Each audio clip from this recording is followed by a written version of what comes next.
ending duplicative programs, and deploying technology to boost public sector productivity. We will use scarce taxpayer dollars to catalyze massive private investment. By working together, we can give ourselves far more than the Americans can ever take away. By working together, we can build Canada strong. Pour surmonter les défis auxquels nous faisons face, le Canada doit être uni. Guidé par cette approche, j'ai échangé avec les chefs de l'opposition. J'ai fait part de mon intention de travailler avec eux pour rendre notre gouvernement plus efficace, soutenir nos travailleurs et nos entreprises et remettre notre économie sur la bonne voie. J'ai aussi échangé avec les premiers ministres des provinces et territoires qui sont des partenaires essentiels du gouvernement fédéral. Avec eux, je m'attends à continuer le travail éterminé lors de la rencontre des premiers ministres que nous avons tenue avant l'élection, où nous nous sommes étendus pour abattre des barrières qui freinent le commerce interne et la mobilité de la main-d'œuvre. Canadians in the NHL play for a variety of teams passionately against each other. But when they're in a once-in-a-lifetime series such as the Four Nations or the Olympics, those same Canadians come together to win it all. During elections, Canadians play and cheer for different teams. Now that election is over, and we are in a once-in-a-lifetime crisis. It's time together, it's time to come together to put on our Team Canada sweaters and win big. Il est temps d'être unis. Unis, le Canada a accompli des choses difficiles, des choses qui semblaient impossibles. Now is the time for ambition, to be bold, to meet this crisis with an overwhelming positive force that is a united Canada. It's time to build, and my government is getting to work to build big, bold, and build now. Thank you very much, and I look forward to your questions. Thank you very much. We will go to the room for questions. One question, one follow. Because there is a long list, let's try and keep the questions as short as possible. We'll start with Ashley Burke from CBC. Good morning, Prime Minister. What specifically do you want to get out of your first in-person meeting with President Trump, and will you be focused on trying to get the tariffs lifted? Thank you for the question. For the first meeting, as I mentioned in my remarks, and the President and I discussed when we had our constructive call, there are two sets of issues. There are the immediate tariffs, both sectoral and so-called reciprocal and fentanyl tariffs, and then there is the broader relationship. So addressing both sets of issues. We'll see how that progress goes. It's important to get engaged immediately, which has always been my intention, has always been his intention, and I'm pleased to have the opportunity for quite a comprehensive set of meetings that will take place on Tuesday. How do you avoid an Oval Office ambush like we saw happen to President Zelensky? Look, I go there with the expectation of constructive, difficult, but constructive discussions. That's the spirit of the conversations that the President and I had.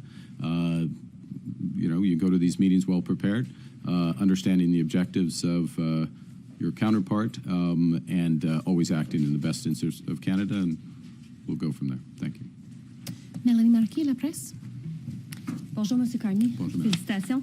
Vous avez réclamé un mandat fort pendant toute la campagne. Vous avez une minorité aujourd'hui.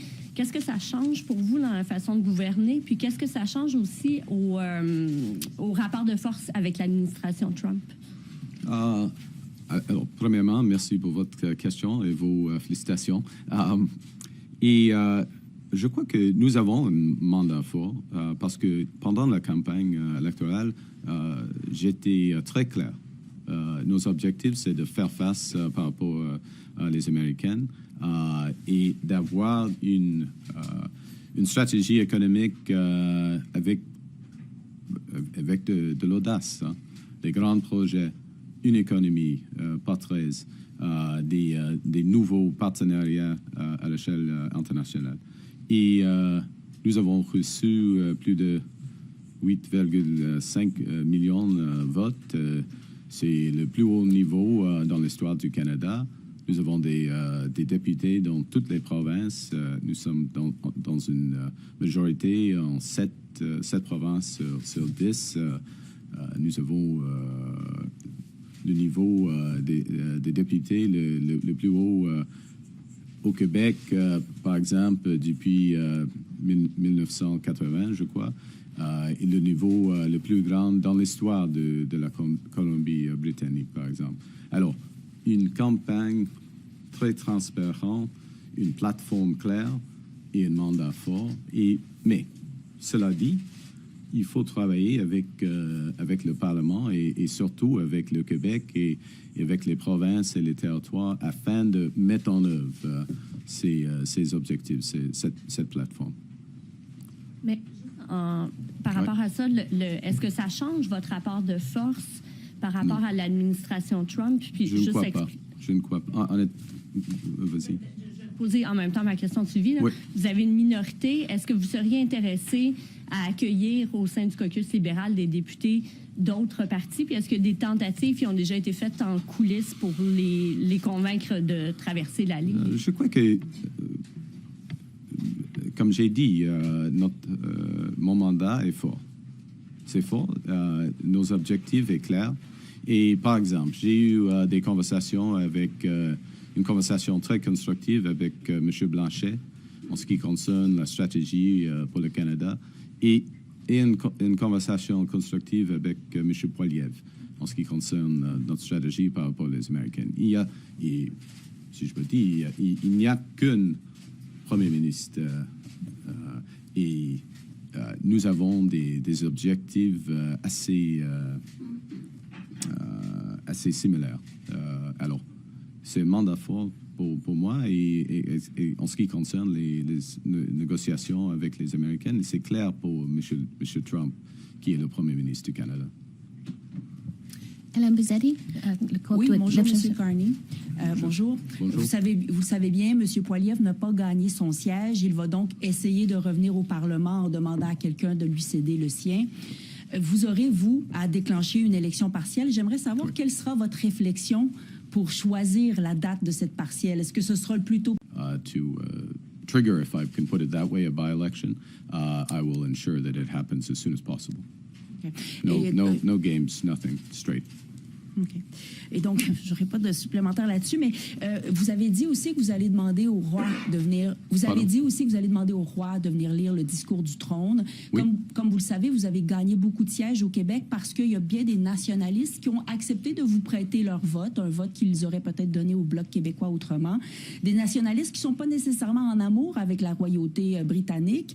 Comment croyez-vous que ça va être reçu et comment leur expliquez-vous ça? C'est simple, puis le roi, c'est une... premièrement, j'ai demandé au roi et Sa Majesté, il l'a accepté. Alors, il va assister à l'ouverture du Parlement. Ça, c'est clair. Et c'est cette situation, cette décision souligne la souveraineté du Canada.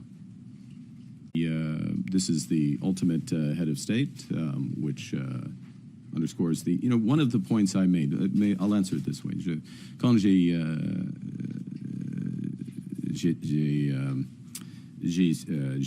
suis devenu le Premier ministre pour la première fois, j'ai mentionné il y a des peuples fondateurs du Canada, des peuples autochtones, des peuples français et des peuples anglais.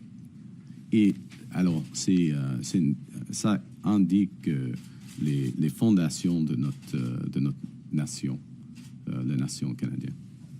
D'accord. Mackenzie Gray, Global. Hi, Mr. Carney.